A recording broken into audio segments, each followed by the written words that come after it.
Hey everyone, how's it going? Bowser here with another video. This is the talent page update where I'm just going to show you guys the current talent page I'm running, some of the changes I've made. This one, however, I'm not going to take down and archive when I make another video because this one celebrates me hitting Keystone Hero. I'm very happy about this. I want to be fully transparent with all of you. My goal for this expansion and kind of this YouTube channel to start was to hit Season 1 Keystone Hero on my own. So very little group play, lots of pugging, and coming up with my own build, doing all the theory crafting and number crunching on my own. I don't recommend this. I want you to know that coming up with your own build and doing the theory crafting is fun and it's worth doing, but go cross-reference your notes with someone else. Go check other top players and see what they're doing, because realistically, that's how you get some of the fastest data in the world, right? That's going to teach you a lot, and it's going to give you good constructive criticism, and you're going to learn a lot about why people do the things they do. It's good. I really wanted to prove to myself, without getting like too deep or dark on you guys, I've been through a lot the past couple of years, and I just wanted to prove to myself, like, you really do know what you're doing here. Go prove to yourself that you can, so you can finally shut the hell up about this. So I promised myself, right, no more beating myself up about, do I really know how to do something? I know what I'm doing.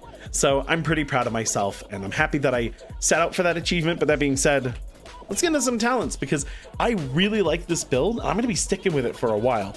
Left side tree, not a lot's changed. I'm going to get my tail swipe back soon, and probably some innate magic, or maybe fire within, because two of the points are just in Draconic Legacy. I just wanted to stop dying. I was dying by like 0.2% of my health bar, and I was like, God damn it. So I ended up grabbing this. It wasn't to make Life Force Mender stronger. I promise all of you, it's almost a negligible amount more damage, but it was a decent amount of survivability. So I grabbed this, and it made the smallest little difference. It's gonna go away. Don't worry about it. Over here, though, here are the changes. So I now have 4-piece, which means that my Living Flame occasionally becomes instant cast and does 20% more damage and healing.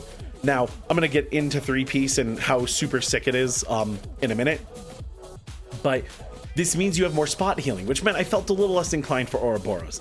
I still think this talent's amazing. Having an extra spot heal in a kit without a lot of spot healing is really nice, and having the flexibility of using Dream Breath separate of Ysera's is nice, but honestly, I find that Dream Breath does a lot on its own. Call of Ysera isn't hard to use, especially with the new Temporal Anomaly, and I found that it got the job done. Why not? Also, I'm using Living Flames more, so Leaping Flame maxed out from like a full charge or Tip the Scales Fire Breath into 100% more healing on your next Living Flame. When you echo a whole party, it's a lot of healing. It's a really big number. It's in fact a massive number. So I really like this talent for set. That being said, I don't think the old build is wrong, and if you prefer the way I used to have things set up, I don't think you're going to be losing a whole lot for it. Although definitely give this a try if you get 4-piece. Now, all that being said, I want to talk about this one. So Time of Need, RP players in my comments section, probably some of the coolest like fantasy you'll ever find in this game. Having your future self come out and heal you is super cool. Now, what about it as a competitive viable ability? Honestly, I think it's pretty high tier for pugging, probably niche in a tournament space, but it really does save a life. I've seen multiple lives saved because myself came from the future and they started healing someone, and I could then do my task, right? Let's say I was helping the tank through a tank buster. Time of Need pops, and I come running in and start slamming the person who almost died with heals. And you open with Verdant Embrace, right? Like they come through with Verdant, and then they just start chucking Living Flames pretty quickly. And yeah, I've seen people get full healed from this. I love it. I honest to God love it. So for pugging, I'm gonna keep this one around for a little bit longer because I'm having fun with it.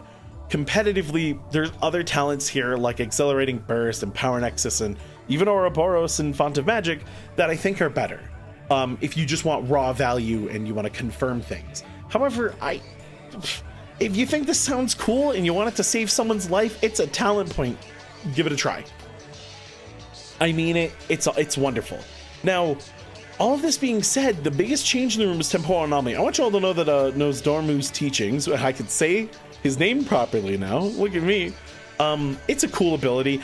I want to experiment more with it, but I have other plans you're going to hear about shortly. So I haven't really messed around with it yet, but it does seem really fun. However, so before, do you remember the old temporal anomaly?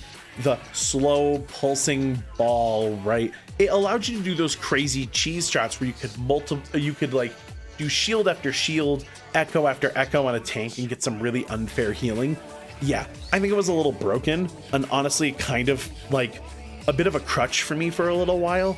And I don't really miss it because I like what the new temporal anomaly gives us. So while we do lose that cheeky ability to heal, we gain a slightly longer cooldown and instantly echoing the party. So for Mythic Plus, that means you can waste very little time to get things started. For 4-piece, that means you can get echoes on everyone. Tons of echoes, which then gives you tons of living flames. So you can be, yeah, that was 100,000 on that living flame, by the way. And I mean it. Being able to just go, hey, I want to make sure for this pull I have plenty of reversions going so that I can get living flames. Do it.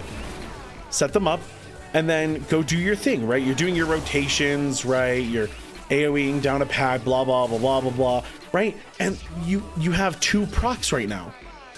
So then you can use it to spot heal someone or to just, let's say you just blasted some mobs, you could then instantly follow up with your leaping flame and get all your damage out real quickly.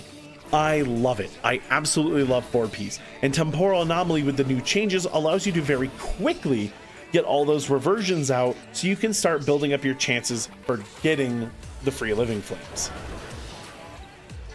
But here's another thing. All right, so let's say it took 5 seconds for your Temporal Anomaly to shield and echo your whole party.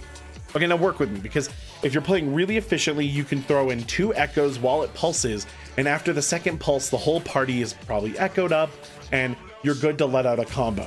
But let's just say 5 seconds, okay? 5 seconds to get everyone started, and then another second and some change to Verdant Embrace, and then you finally can hit Emerald Communion to get all those people with Lifebind up to full health, right? Okay, that's like 7 to 8 seconds for a combo.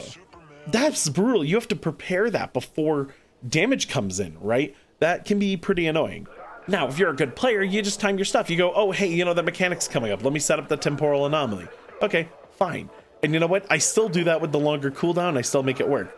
But let's say you know something's about to happen and you were stress healing and you couldn't quite get everyone. And oh, here comes that big mechanic. 1, 2, 3, 4, and you know, I'm not a real second counter here, but around the 4-second mark, 3-something, 4-something second mark, you've gotten your Emerald Communion out and everyone's starting to heal, and they were already healed a decent amount from the Verdant Embrace combo. Oh, that's quick. You're not wasting time anymore in this class. That's the takeaway here. I can throw this out and go do something else immediately, and everyone's echoed. So the moment I need to heal them, it's that easy. I don't have to wait for the pulses. This allows you to act faster, cleaner. Ultimately, I find the new Temporal Anomaly is just better for combos, better for clutching things out, better for tier set. It's just everything about it is better. In the new applications of it, you just lose that cheesy side of insane healing that we had before. But I didn't need it today getting Keystone Hero, and it felt great in my keys. What also was nice, another high key benefit, was somebody's out in Narnia and you're struggling to heal them, you can line up a Temporal Anomaly and chuck that sucker through your team, cross all the mobs into Narnia, and hit the person who's way out to the side. And that was really nice. I didn't have to move into position to echo them just so that they would receive some of the healing that I'm about to throw down in melee. So ultimately, I think the changes are big. I think they're good for us, and I'm having a lot of fun with my new build here. So I'll have it linked down below if you want to copy it. Next time you guys hear from me, I do have a tutorial planned. I'm going to do some gameplay commentary soon.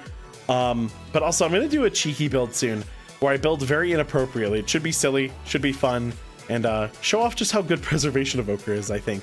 But that being said, that's it for me. Thank you all so much for watching, and I will see you in the next one.